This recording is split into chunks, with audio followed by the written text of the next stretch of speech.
came out from space with something to tell me. The launch of a Russian spy satellite, the president is demanding immediate response.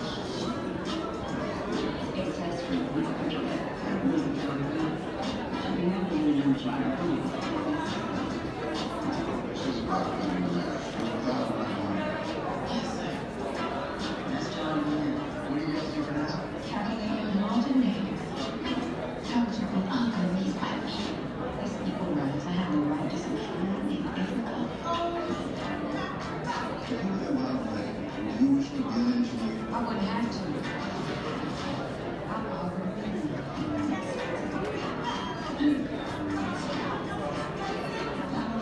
keep up with that. That kind of work is better than mine. You love me 300 hours. Like it to me too. I don't think this is serious. We don't have the man figured out yet. There's no protocol for my son. Every time we have a chance to see that they will finish it. I just want to get that from here. Various folks make sense. You, sir, you are the boss.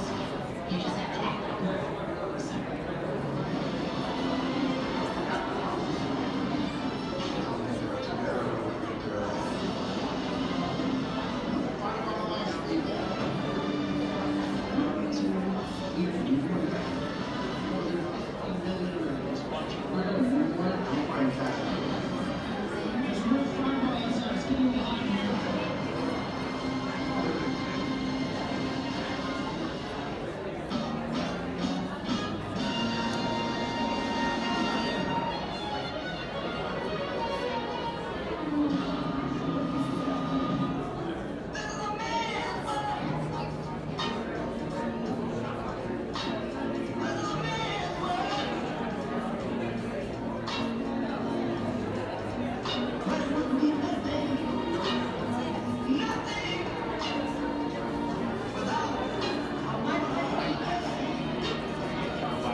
Show me what works that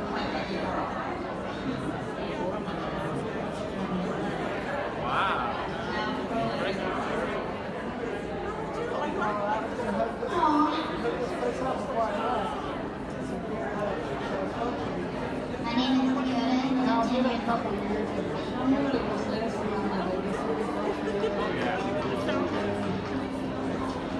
And then the next guy will come and say, no, these bags are shit, let's get something else.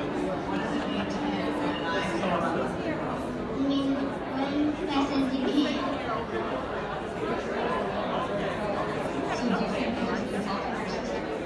No. Yeah, it's all good. Is like a girl in the Actually, I don't know if it's a bad thing, but it sounds like a bad thing. Sounds like you're trying to move me, so. So when they're in that vulnerable time between 10 and 12, how do you think it affects them? This is like a girl or an insult. I think it definitely drops their self-confidence and really puts them down because during that time they're already trying to figure themselves out. And when somebody says, okay, like a girl, it's like, well, what does that mean? Because they think they're a strong person. It's kind of like telling them that they're weak and they're not as good as.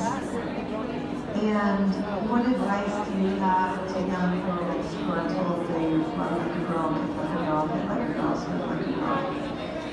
keep doing it. Really, as long as it doesn't get Somebody else says they're running like a girl, or kicking like a girl, or shooting like a girl, this is and you shouldn't be doing that to that ball, because if you're still scoring and you're still getting the ball in time, you're still up first, you're doing it right, because mom always said, yes, I kick like a girl, and I swim like a girl, and I walk like a girl, and I got the morning like a girl, because I am a girl. Or rather, you're making use of That's it. not You're something not that she should do. That's what they should do. If I asked you to run that ball now, I would run like myself.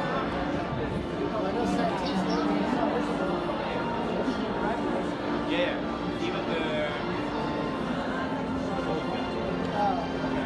even the security. That's how we know when it's not Exactly. These years the keys around. And that's she was done. So is D-section posted? No, I don't think he did. I don't think he did. Play. Oh, yes, okay. The purple ones? So why can't they say They were good on the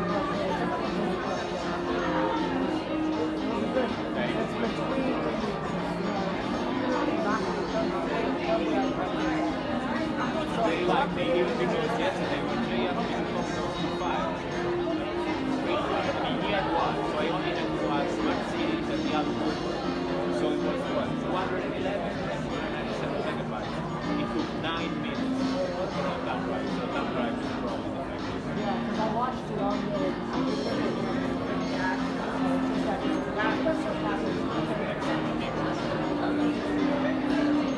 I mean, Might it's have not at like least 30 minutes. it's not like you got a million other Exactly. Holy shit, why would I do I one got thing more. I right? have stuff I got to take care of.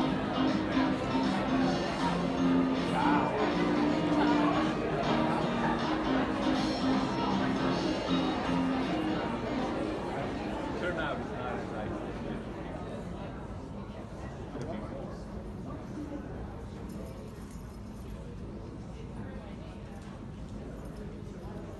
Ladies and gentlemen, in few moments we will open our conference.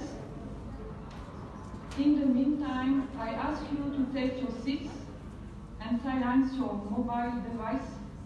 Thank you.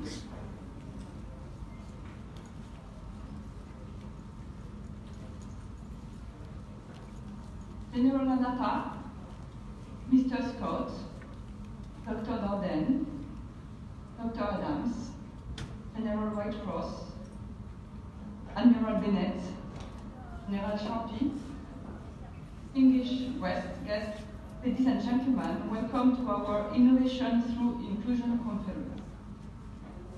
We are very, very proud today to have our commander, General Anata, from the French Air Force, open our conference. General Anata was awarded the rank of Commander in the French Legion of Honor Order and in the National Merit Order. He has flown 146 combat missions in 6 different theaters of operations and has more than 3,300 flying hours, mostly in the Mirage F1CR and the Range 2000D. He has earned 2 War Crosses, one with the Palm and one with the Cross of Military Valor. He now has the challenging task of ensuring that NATO Headquarters Supreme Allied Command Transformation, a political military organization with representation from 26 different nations, 4 different service cultures, civilians, military, men and women, young and some not so young, is a place where we can exchange ideas, information, values, and traditions, always with the intention of fostering mutual understanding while meeting, of course, mission requirements. Without any further ado, I invite General Anata on stage to make the opening remarks. General Anata, the floor is yours.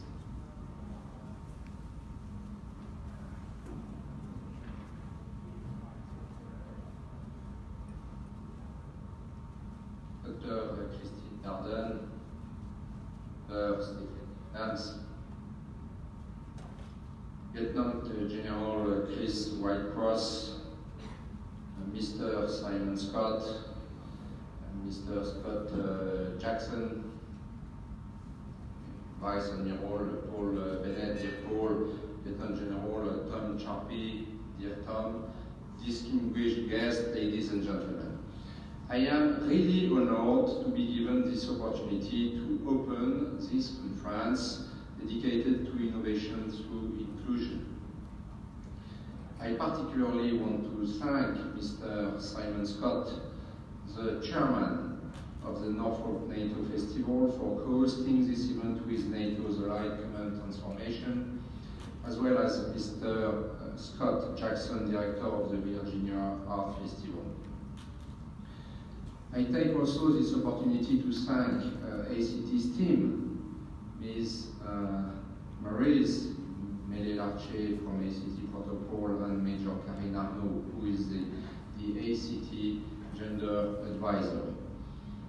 Today is International Women's Day, and therefore a good time to celebrate acts of courage and determination by women who have played an extraordinary role in the history of their countries and communities.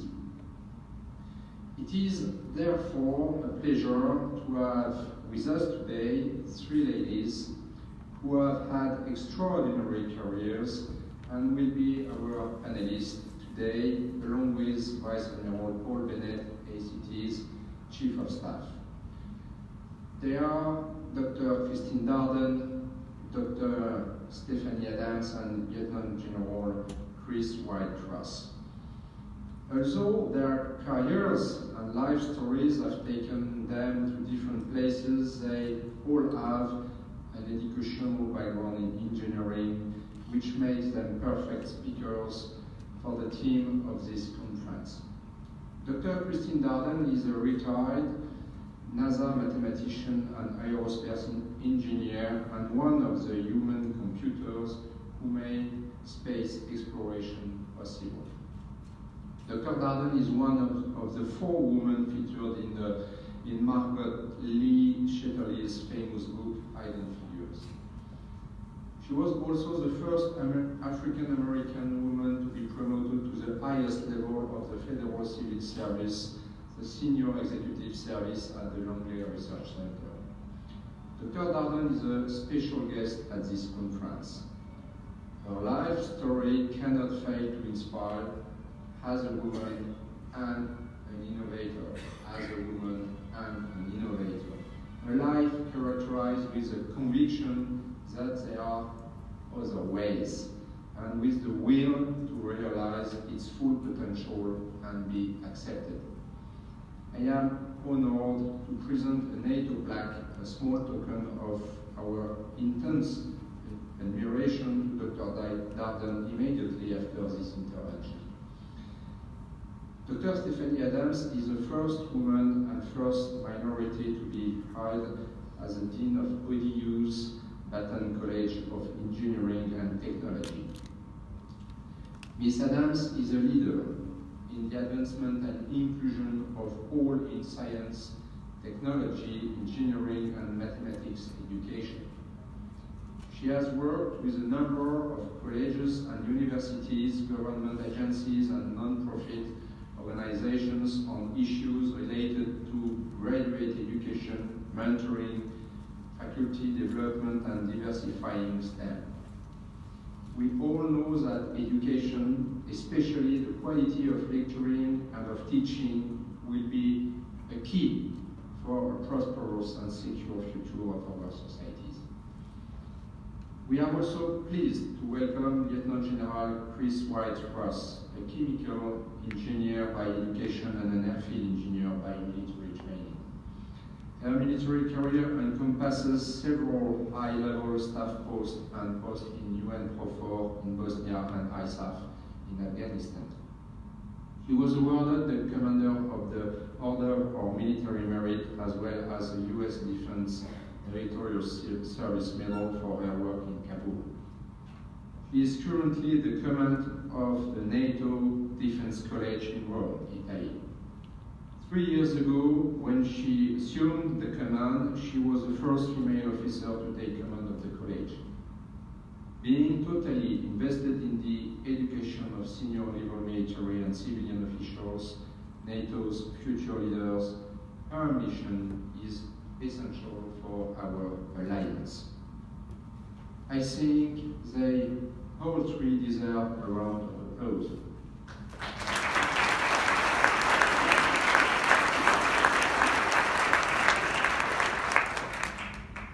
Our guests' impressive careers required they overcome many obstacles and challenges to achieve success. To list these and all their achievements would take up an entire conference, so we will be happy to hear them to introduce themselves. Today, the United Nations also holds an observance of International Women's Day at the UN headquarters. The topic is similar to ours. Think equal, build smart, innovate for change. Their observance is motivated by the fact that even though innovation and technology provide unprecedented opportunities, trends indicate a growing digital gender divide. A 19th century French philosopher, Charles Fourier, believed that human progress should be judged against women's progress towards freedom. And significant progress has been made since then, which is welcome news for this father and for my daughter's sake. But we need to do more. Namely, women are underrepresented in the fields of science, technology, engineering, mathematics, and design. And this is not just an issue for women. When, for instance, safety belts in cars are designed to fit the average man, not the average human. It is also an issue when we fail to give more opportunities to women to develop and influence gender-responsive innovations and solutions to achieve transformative gains for society as a whole. We, at Light Command Transformation, are very much oriented towards innovation and implementation of new emerging technologies in our defense capabilities. In other words, we are minded to find new ways and to make a change on better. It is, among others, the reason why I welcome the theme of today's conference, which seems to me very well connected with what we in NATO are doing. We also devote many hours and efforts to coordinating the scientific, academic, and industrial potential of member nations so that together we can maintain NATO's relevance, credibility, and ensure it is fit for purpose. We are convinced that innovation, in order to flourish and provide results, needs to be rooted in a rich and diversified organizational culture. We also know that inclusion is one of the main principles of successful innovation organization, one of the main principles of successful innovating organization. Our men and women, both military and civilian, come from different nations, have different ranks in various services and culture, and different levels of responsibility. They are our greatest asset. We should be convinced that this diversity, this interaction, and this permanent inclusion constitute the engine of successful innovation and our richness. This is why I see a beautiful symbol in the theme of our conference, which makes a parallel between innovation, and inclusion. There are still many challenges for women to change existing prejudice when it comes to their full affirmation. Can we draw the parallels with innovators who also have to put lots of effort to prove the validity of their ideas and to be convincing? It is even harder for women innovators.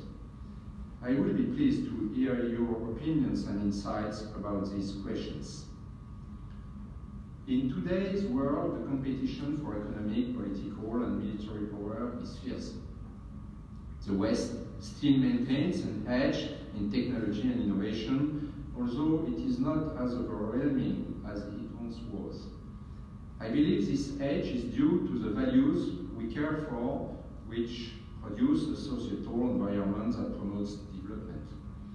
These values maximize the creativity of our fellow citizens and allow them to fully develop their potentials. We draw our strengths from these values and our diversity. The emergence of liberal democracies is associated with ideals of liberty and equality that may seem self-evident and irreversible. But the economic, political, and individual freedoms we enjoy today were born of the vision, efforts, courage, and sacrifice of our predecessors, and their survival will depend on those of our contemporaries. It took centuries of revolutions, civil rights movements, and emancipation efforts to get where we are now. This is also why our armed forces are committed to fighting extremist obscurities today. The extremist ideology contests our way of life, particularly regarding to the role of women in the society. These ideologies tend to ignore women's education, their participation in the workforce, and their rights. The violent extremism is one of the main threats to our society, security against which our men and women participate in operations, sacrificing their health and sometimes their lives.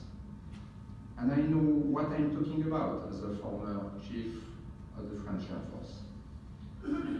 The important role of women was also identified relatively recently in relation to conflict prevention and response as being vital to a comprehensive approach to a conflict resolution.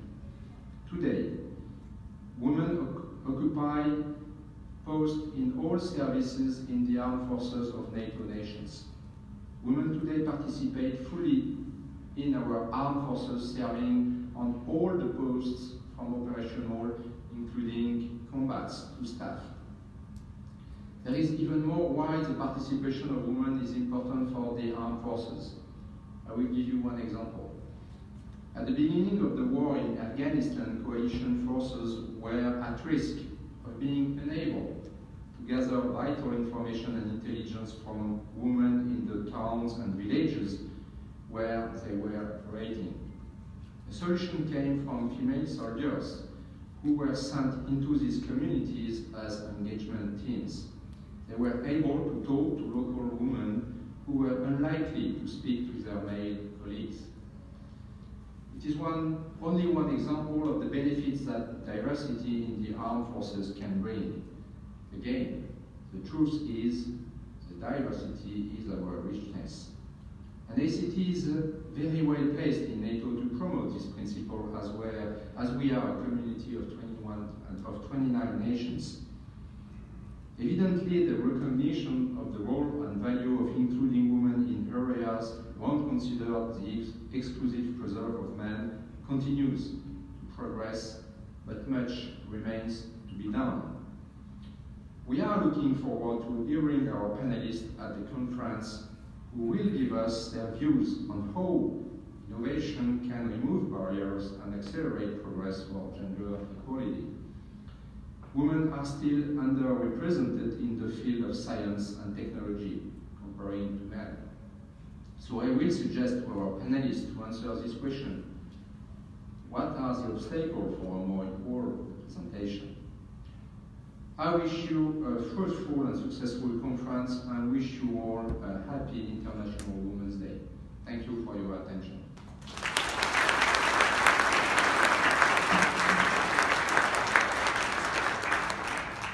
Thank you very much, sir.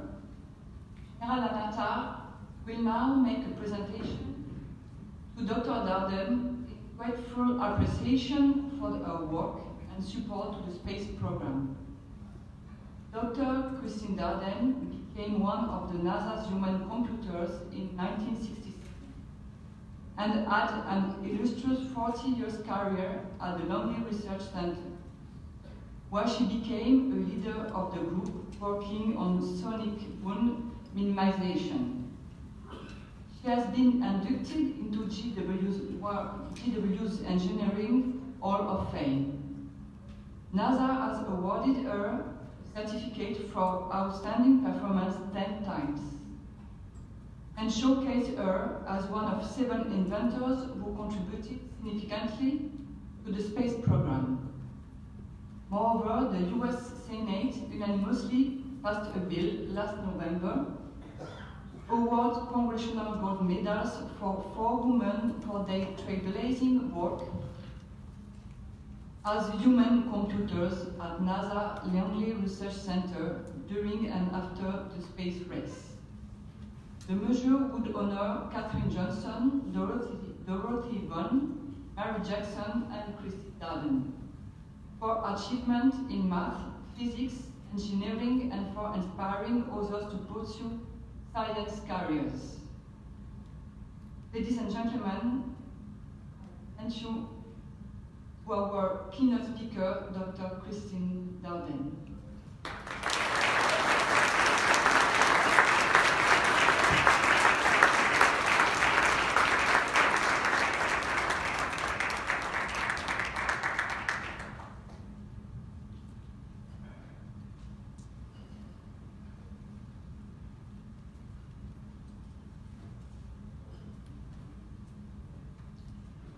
Thank you, General Whitecross, guests, and all of you who are here today. I am honored to have been invited to this celebration of the program being sponsored by the Strategic Air Command, I'm saying it wrong, this NATO program, yes. I have spent much of the last 2 years speaking to students and groups around the country about my career at NASA and being one of the human computers. And students often, or people in general, often want to know how I got to NASA and what I did while I was at NASA. I was near my home in Charlotte, North Carolina, several years while I was still working, and I told a lady that was at a meeting that I was with her that we were going to lunch, and I happened to say, well, you know, my home is 20 miles from here in Monroe. And she was in the front seat of the car, and she turned around and looked at me and she said, how did anybody from Monroe ever get to work at NASA? And so I'm going to tell you a little bit about how anybody from Monroe got to NASA. I grew up in Monroe, but I worked a lot with my dad on his car. I helped my dad. He taught me how to drive. He did a lot of things with me. And I went through school enjoying my classes. I did okay in my classes, but I always thought I wanted to be a medical doctor because I had 2 brothers who were doctors over me, and I thought that was what I liked.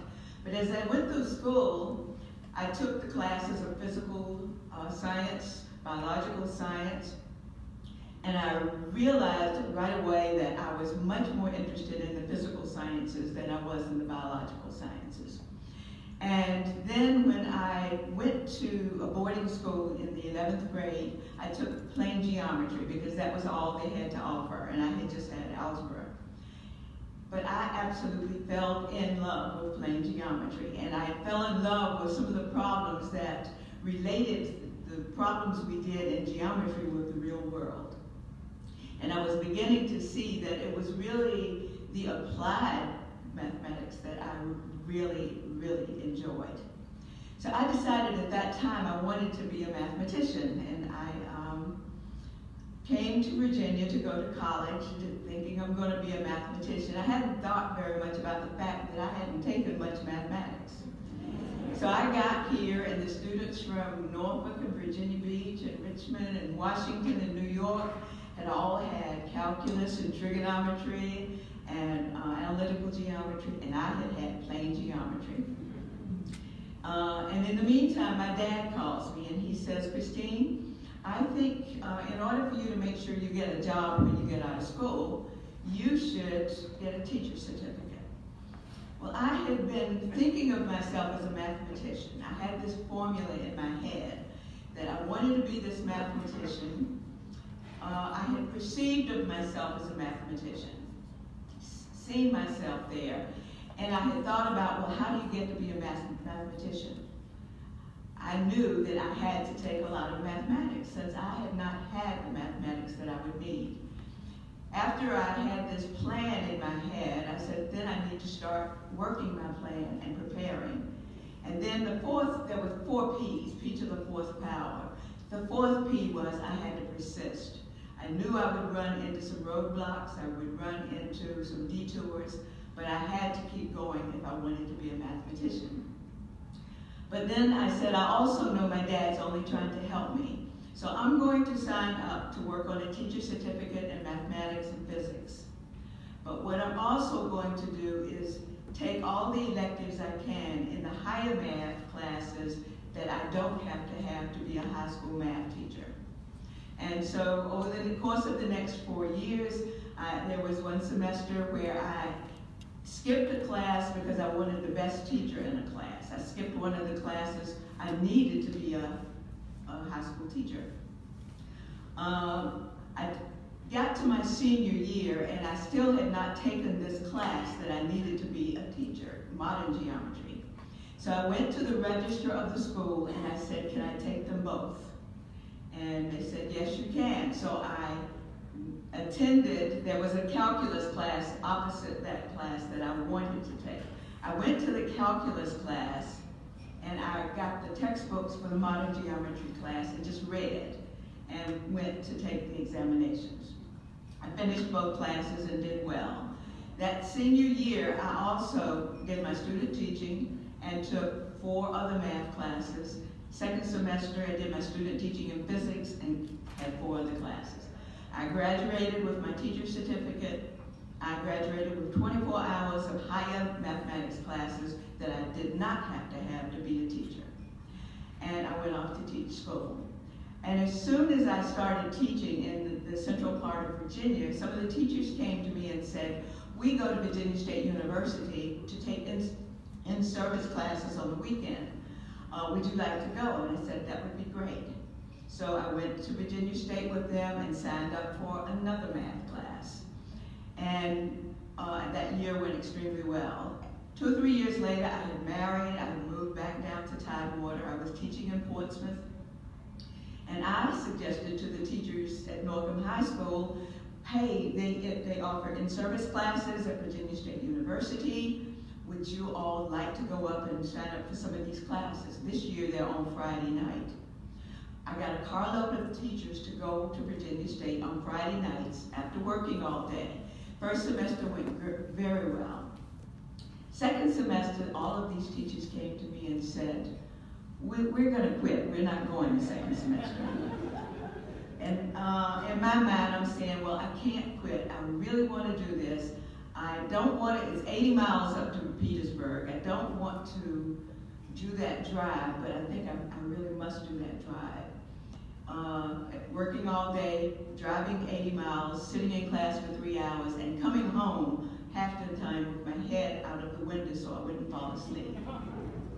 But I was glad I stuck with that class because my husband got a fellowship to work on master's in biology at Virginia State. So I said, well, it looks like I'm going to be moving to Petersburg. That's good, but I need a job around there. So I wrote to the school systems around Petersburg and ask about applying for a job as a teacher. One system wrote me back and asked for a letter of recommendation. So I went to my principal and said, would you give me a letter? He says, yes, I'd be glad to. He said, but I don't want to be looking for a good math teacher in August. I want you to give me your contract back. So I says, well, I'm going to get this job. I gave him my contract back, so now I have nothing. But the next Friday night, when I went up for class, all alone, I went up to the professor in the class, who was the head of the mathematics department.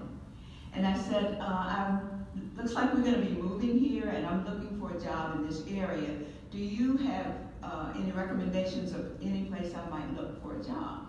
He says, oh, you're going to be moving here? I said, yes. He said, well, let me take you across the hall to meet Dr. Hodkinson, who's head of the physics department. He's looking for a research assistant in aerosol physics.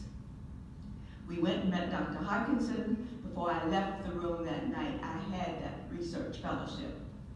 That research fellowship would pay for me to get a master's degree. I would be doing research in light scattering of non-spherical particles. And so I did that work for the next 2 years. And when I was getting ready to graduate, I applied to Hampton University, Norfolk State University, and I said, well, let me go by the placement office. I went by the placement office at Virginia State, and explained to the young lady that I was looking for a job, and she said, where have you been? I said, well, I've been here. She said, didn't you know NASA was here yesterday recruiting? I said, no, I didn't know that. She said, well, they were. Here, you fill out this application, you bring it back to me, I'm going to mail it in. She did that. She mailed it in, and 3 weeks later, I got an offer from NASA. My husband actually is the one who recommended that I take that job because it was a few $1,000s more than the teaching jobs. But I went to work at NASA on June the 27th, 1967. And I was about 25 years behind Dorothy Vaughan and 15 years behind Mary Jackson and Katherine Johnson. So I went into a computer office. The West computers did not exist then, since NACA, which is what was actually kind of captured in the movie, was before Sputnik. Sputnik went up my senior year of high school, and then John Glenn did his flight, orbital flight, and came back to Earth my senior year of college. So I was still in college when that movie was made, or when it was set. And so, but I went into a computer office, which was not segregated. It was in the re-entry physics branch, where they had calculated the angle and speed at which a space vehicle comes back into the atmosphere, and this was for the Apollo capsule, since we were going to walk on the moon 2 years later. So I worked in that office for 5 years. The engineers would bring equations in. They had already done the Apollo calculations. They would bring equations in for the hypersonic tunnels around the buildings we were in, and ask us to solve the equations. I knew how to program when I got there, and so I would write a computer program to solve the equations.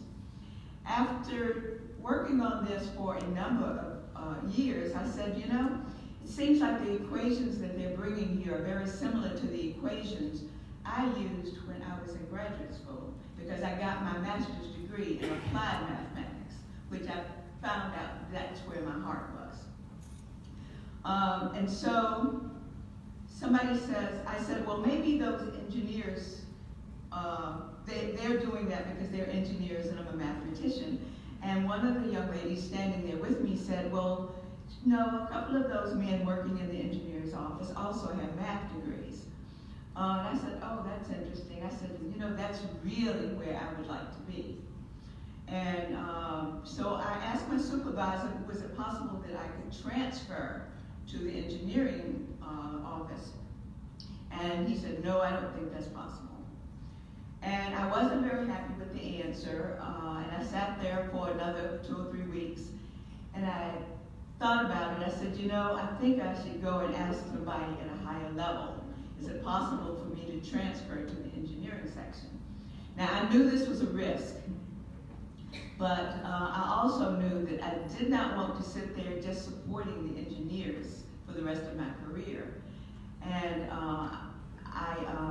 so I went to a director who was several levels up, and I said, I would like to just ask you a question. I said, I would like to know why a male and a female coming here with pretty much the same degrees and backgrounds, why they are assigned to such different jobs. The women are put into the computer office where they support the engineers. They don't do any research. They don't give talks. They don't write papers, and they don't get promoted. The men, on the other hand, are put into the engineering sections. They do research in whatever they assign research to do. They do give talks on their research. They write papers on their research, and they get promoted. He looked at me and he says, you know, nobody's ever asked me that question before. I said, well, I'm asking it now. And after a few more words, I left and went back to my office. In 3 weeks, I was promoted and I was transferred to the engineering office, which my life changed.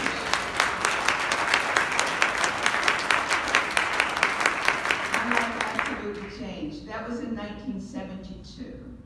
In the late 60s and 70s, the United States, the English and French, and the Russians were all planning to build a supersonic transport.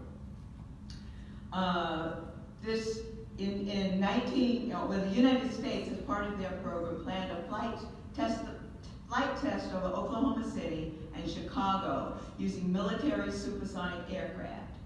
And they had people on phone banks answering questions of folks calling in to complain about the sonic boom that accompanied the supersonic airplanes.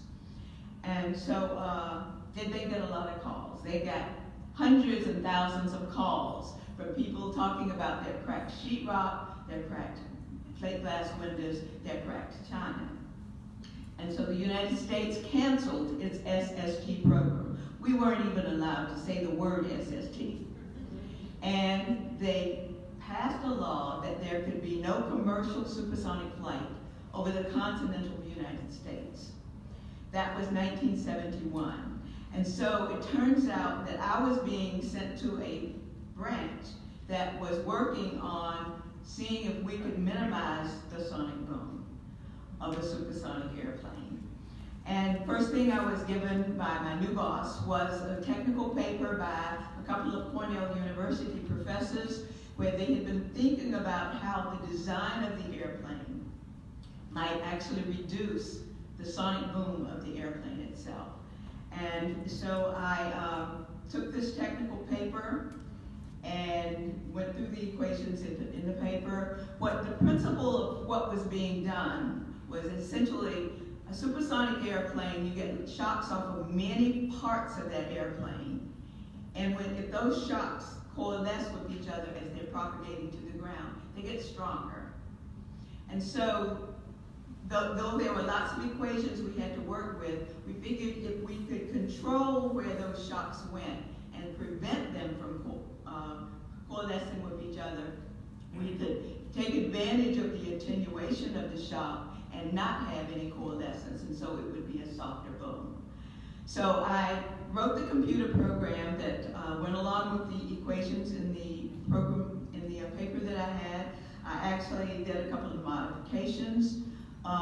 One, putting the real atmosphere into the program. Another, instead of using a direct delta function to make the airplane blunter in the front, I just used a triangle that we could control to try to actually also control the drag on the airplane, which was important.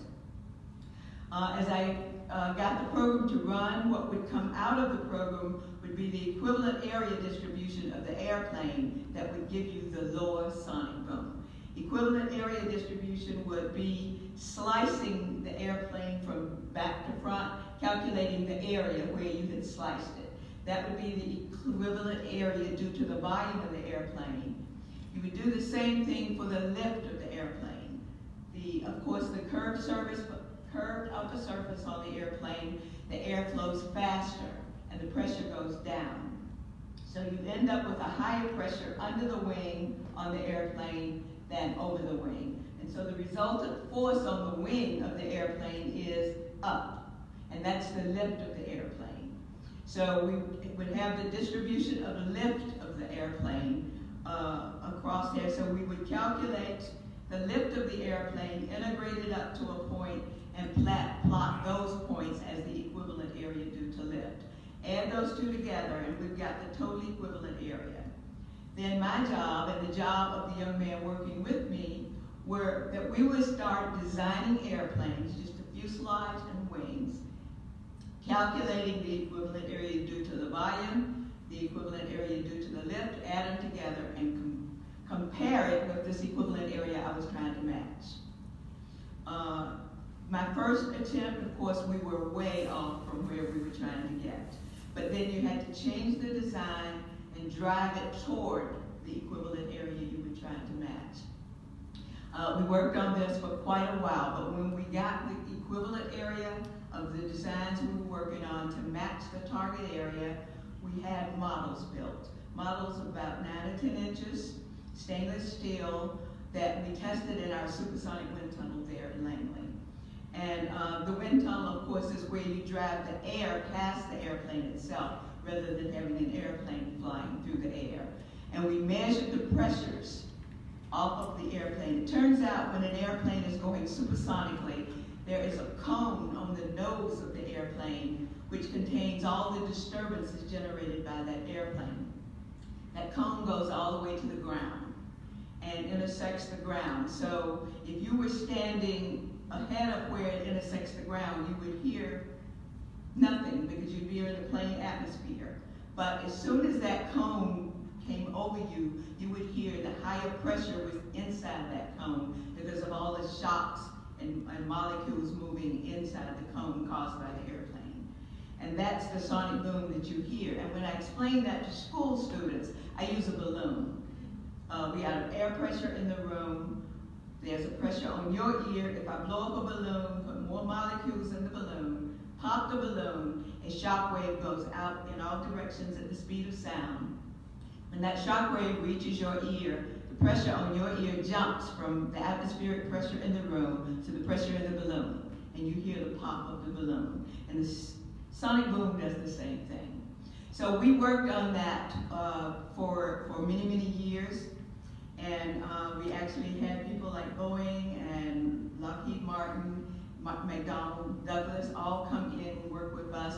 Not only did we just work with the design of the airplane, we were doing programs with people hearing sonic booms and getting their reactions to the sonic booms in a sonic boom booth. We put computer-generated sonic booms in people's houses.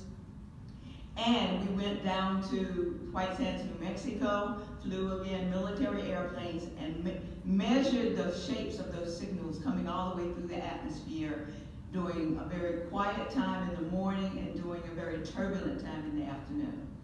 So after we decided that our design process was working, we said, well, maybe we don't need to do any more of these tests in the wind tunnel, but we need a flight test. And so what we did for the flight test, we went to the Air Force again and borrowed 2 F-5 supersonic vehicles. One F-5 we modified with panels on the side such that it matched that equivalent area target. The other F-5 we did not touch. We flew those 2 F-5s and an F-15 over the Mojave Desert in California. And when those results came back to the control room of that flight, you could hear the shouts of the people in the control room, just like when John Glenn came safely back in the movie Hidden Figures from his orbiting the Earth. And that is because we got a big N wave, a big shock off the unmodified F-5. On the modified F-5, there was a much smaller shock, not very loud at all. The F-15 was there to measure the shocks coming off of both of those planes at the altitude at which it was flying. They measured it all the way to the ground with different airplanes. And so it worked. We said the next thing that needs to be done, though, is that modified F-5 looked like a porpoise. You wouldn't want a supersonic airplane that looked like a porpoise. And so we said we need to get a real airplane designer now to integrate the characteristics of a supersonic airplane with those of a low boom airplane. In 2017, NASA got money in their budget to do such a thing. They got Lockheed Martin to design an integrated low boom X-plane. Last March, the end of March last year, Lockheed Martin got a $247 million contract to build that low boom X-plane. They are right now building it. They think it will be built by 2021, and when it is completed, they will fly it around for all of its supersonic characteristics. Does it handle well? Does it handle well at supersonic speeds? Does it handle well at low speeds? Those are the things. After they have done that, they will fly over people in the United States, in different areas of the United States, generating the noise that that airplane would make and getting feedback from the people. And that feedback will be taken to the FAA, and they will be asked to consider changing the law in this country about supersonic flight. NASA would also negotiate with the ICAO, I think, in Europe and other countries, as far as the noise of the airplane is concerned.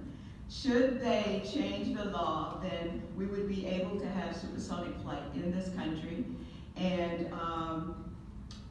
perhaps get from the East Coast to the West Coast at 3 hours, and perhaps get here a lot quicker from Rome, as I heard some people complaining about. So that's what I did with my research career. After I did that, I went into management at NASA Langley, and it was then that I was appointed to the Senior Executive Service, and I led several of the high-level offices and served on the senior staff at Langley for the rest of my career until I retired in 2007. Thank you so very much for having me here, and I appreciate the opportunity to have been able to speak with you.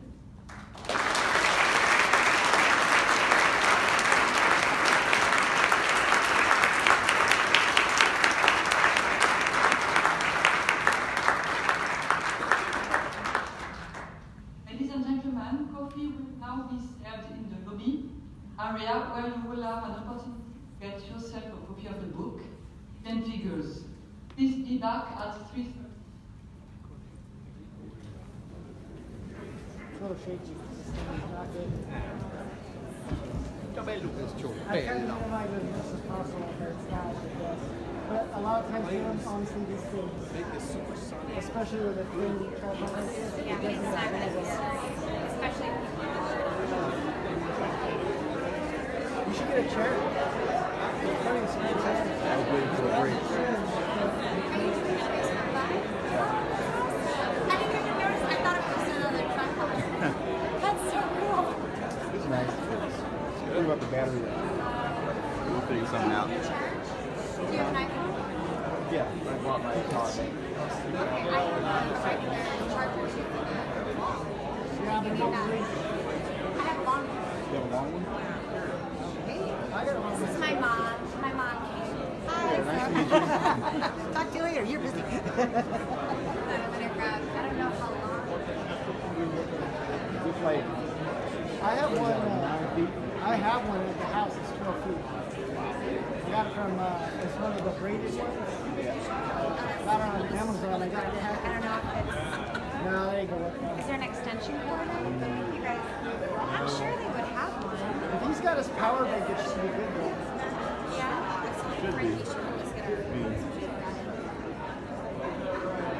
Should I? Do you want me to go try to find an extension cord?